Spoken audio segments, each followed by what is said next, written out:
Well, thanks again for joining us on the Conversations with Mark podcast. Today, we're here at Habitat for Humanity talking with the CEO. Tell me about what it means to be the CEO of Habitat for Kent County Mm. and how you really change people's lives. Well, first of all, we know it's a blessing to do mission work, but we really sit in a space here at Habitat of being innovative partners and collaborators. So I think my role is to say, how can I break down barriers so this team can think different, vision different, and focus different? Earlier today, we had a chance to tour a construction site to see a house that was under construction, but also to see a house that was completed. Mm. I think a lot of people would be astounded how beautiful that house turned out. 3 bedrooms, a beautiful kitchen. You're in a location that's really desirable. It's close to literally everything, bike trails, hiking, you name it, right by downtown in the Yeah. amphitheater. But I think one of the mysteries that people have is how do you go about buying a house? What is it like to acquire a Habitat house? I think a lot of times I would think about like, are you going to just like go on Realtor? Are you looking Mhm. at for sale by .com or like I don't know. There's just a mystery Yeah. behind the whole thing. Like, what is it Yeah. like to buy a house at Habitat, and how do people get involved with? Yeah. There's multiple pathways, right? So if folks are interested, they typically start with our webpage and just learn word of mouth is how homeowners really come to Habitat. But they can look at our webpage and see homes that are up for sale. But then they can also look on the MLS. So we use realtors. Our home buyers use realtors. We use lenders. So there's lots of lenders across community that are talking to a potential home buyer that really is sitting in our market. So those folks who are making between 50 to $80,000, lenders are paying attention to that. Realtors are paying attention to that and really directing them to Habitat to begin that process. So somebody could go to their credit union or bank and say, I want to get pre-qualified for a house. And they might say, well, based on your criteria and what you're looking for, you might want to consider Habitat. Yes, exactly. That's And, amazing. and the alternative happens, right? Like Yeah. folks come to us and say, "I'm interested in housing. How do I get started?" And so it's just building those relationships between realtors and lenders. And because we're West Michigan, lenders understand our product and what we're doing. We've spent a lot of time building relationships with them, so they welcome a Habitat home buyer into their lending service. You know, Habitat is probably one of the greatest volunteer organizations Mm. out there. You teach people how to build houses. You provide a venue for people who want to volunteer, whether it's a Yeah. church or a school, you name it. But it's the people behind the scenes that are the winners, the families that get a house, Yeah. families that maybe just didn't have the right circumstance. There's probably all kinds of stories and reasons why people have challenges with housing. Mhm. Is there a particular family or a project that sticks with you, something that stands out that really says, you know, this is why I do my Mm. job. This is why I come to work every day and the CEO of a big organization Yes, must have a story. I do. So Plaza Roosevelt was being really under construction when I first started here at Habitat, and I met several homeowners, but the one who stole my heart is Carmen. And so Carmen showed up in her home with one child, and she was so dedicated to the process, meaning she's showing up for education classes, volunteered like crazy. So whether she was on a construction site or working in the neighborhood talking to other partners, Carmen was really dedicated to it. Moving forward now, Carmen's got her associate degree in finance. She has her own small business. She's actually opened a roofing company with her Wow. new husband, and they have a child. And all of this happened because Carmen had a place to call home, right? Where she could finally settle in, stay in the same place. Her mortgage payment is consistent. A lot of times folks are caught up in a lease that the payment is just forever changing, right? And getting that stable mortgage where I can afford this in a really highly efficient home, that's that foot and stability on the ground that we're looking for. You use the word afford several times, Mm. and I think you're absolutely right. The number one thing that we hear from our constituents and messaging, not just in Michigan, but across the country, is affordability, stability, Yeah. providing a place for our family, for our kids. Uh, what you do does exactly all those things and more. Um, I think sometimes people think about apartment living as a solution, and it is. Mm. Um, But what you said about the stability, I think people oftentimes forget that that mortgage is there. It's the one thing you can count on it as you move forward in life and have different jobs and things like this. That kind of level of stability, it's what creates stable families. Families with a place that have uh, a grounding, people that are going to be in that community that know their school and they're going to stay in that school. They're going to get a better education. So the work that you do, it goes far beyond this notion of just saying we provide housing. I mean, basic needs of shelter is one thing, but what you do is provide real stability and affordability to people right now in Kent County. And we talked about it earlier about the number of houses and structures you expect to Mhm. build this year. How much of an impact has that had on Kent County since you guys started decades and decades ago? So we've built over 500 homes, which is fabulous, but we're trying to really talk about capacity and building, right? We all recognize we're in a housing crisis. So we particularly look at a first time home buyer and we're saying to those folks, take this moment to establish home ownership. Begin to set your roots in a neighborhood. So we show up so early in a neighborhood to try to find the perfect piece of property and a neighborhood that's open to, other folks coming into that community and the neighborhoods that our homeowners want. And so we're really saying, how can we develop this neighborhood feel that you can be part of a neighborhood and that this is your first opportunity to just plant yourself in that neighborhood. And then we know, heck, we sold a home to a 19-year-old a couple of weeks ago, Wow. right? So we know that like just the stability that he will have now over the next few years just to get his roots in, that the opportunities for the future are just many. And so stability for us is definitely in home ownership, but we're also talking about how to make a community stronger, right? How we're supporting the public schools, how we're supporting the businesses and the organizations and community, how we're providing places for workers to live, right? So we're really thinking about the full economic development of the city.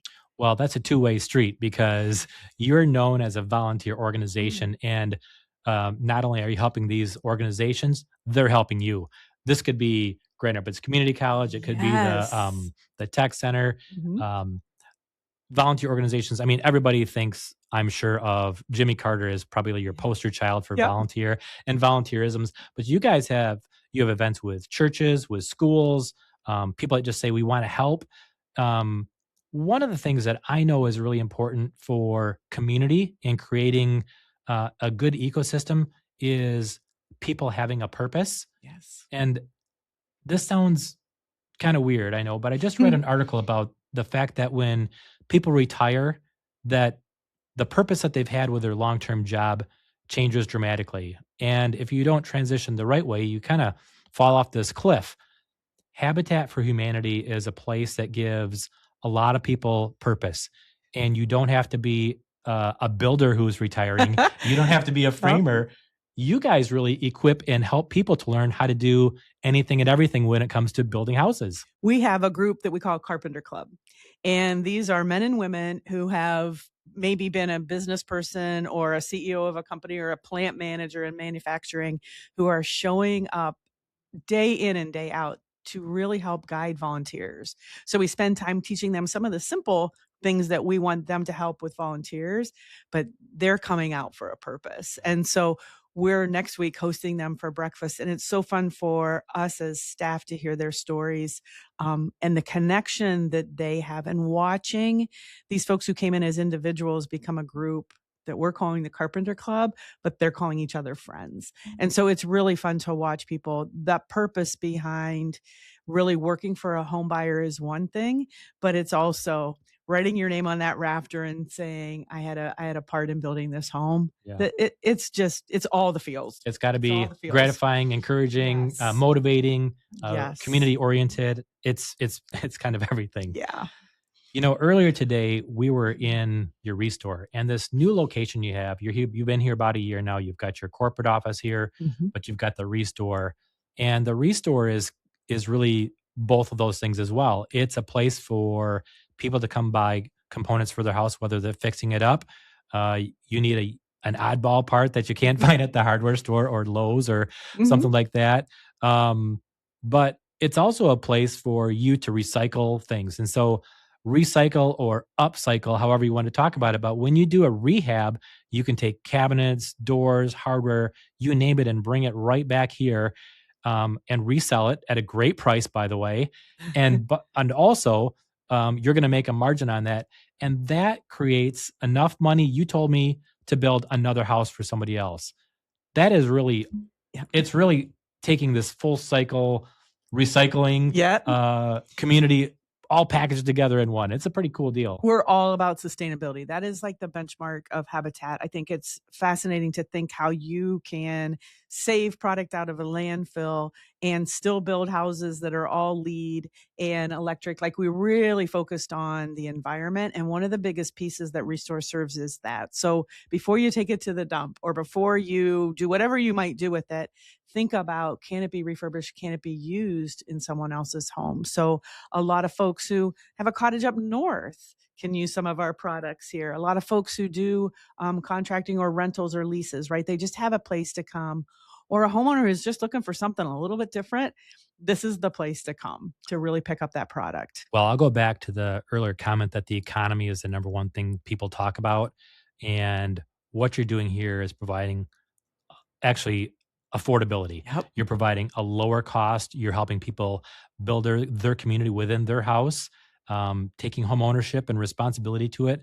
It's kind of like everything all rolled back into it again.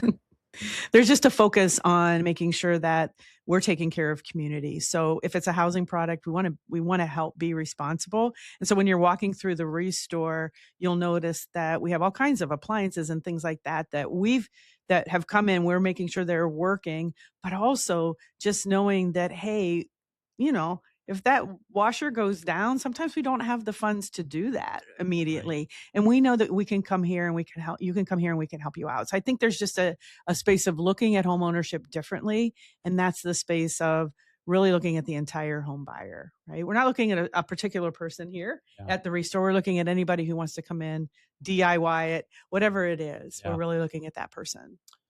Volunteering is a really important part of the fabric of West Michigan. It's in our DNA.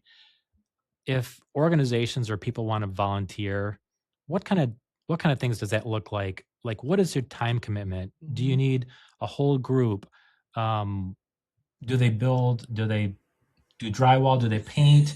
Uh, I don't even know. Do they work in the restore? Yep. What kind of volunteer opportunities exist throughout your organization? And I'm going to guess it's pretty broad. It is really broad. So, Okay. and if you said to me, "Hey, I'm a software expert, Yeah. and I want to donate time for you to figure out how your systems work better," right? We'll take that. But when you typically show up to volunteer on a construction site, particularly, you could be doing anything. So you might be painting, you might be framing, you might be putting down flooring, you might be attaching cabinets. I mean, it just runs the gamut. So there's all kinds of opportunities. So we'll talk again about, like, using a chop saw and a nail gun, right? Like, Hmm. beautiful, fun time. You can also be in our resource. So there's a whole group of fellows back there right now taking all the products that people bring in to donate, making sure that they're safe, clean, and usable pieces before they go out on the floor. So that's an opportunity. We're all over community. So we talk with all kinds of folks in community. So there's opportunities to canvas the community or sit at a table with us and talk about your experience or just be part of Habitat. It really is an experience for you to determine how it is that you want to give back. Habitat is just that place. We typically have between 20 to 25 volunteers every single day. So if you think about how many volunteers that is over a year, if we add additional work sites to that, let's say the site we visited today, on a typical day, we could have 45 volunteers over Wow. there. So if you're just thinking about the volume, you can show up with your church, you can show up with Sure. your company, or you can go online and sign up yourself. I know sometimes an organization will say that they want to, I don't think the word is sponsor, but like they want Mm, to kind of take ownership and help like make it theirs so that their sure. organization can be part of it. Is that still the case? 100%. We have so many groups that come out as a group, so many companies that come out as a group that use it for team building, right? So Mhm. let's bring my accounting department in and let's all spend time on site and really build team together. We're here for it because we know that at the end of the day, there's something different that happens with that group, that experience was it might have been about bringing your accounting group together. At the end of that day, it became about giving back to community and seeing something that you never knew that you, existed or that you didn't know that you could do. I think we find that more often that people are like, "I did not know I could do this." Great. You go home sore tired. Yeah. That's a great feeling at the end of the day. Well, Beth, thank you so much for your leadership here at Habitat, for what you do for our community, for really just being an incredible part of West Michigan and Kent County. Thank you. Appreciate it.